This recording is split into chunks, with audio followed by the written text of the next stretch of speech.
Есть цифровые сервисы, которые повышают доступность государственных и муниципальных услуг для жителей. Все, конечно, знают портал госуслуги, и он постоянно совершенствуется. Что нового за последнее время в этом сервисе? На сегодняшний день в этом сервисе внедряются услуги, которые раньше считались не первоочередными, но являются достаточно актуальными для жителей как Российской Федерации в целом, так и для нашего региона.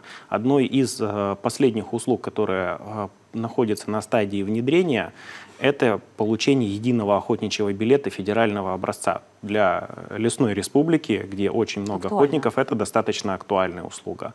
Кроме того, на сегодняшний день по инициативе Министерства по чрезвычайным ситуациям Российской Федерации разработаны и внедрены практически проактивные услуги, связанные с подачей заявления на возмещение ущерба, причиненного в результате чрезвычайной ситуации.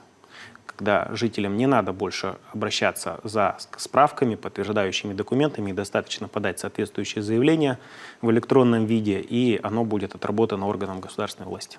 Эта услуга уже доступна? Да, эта услуга уже доступна.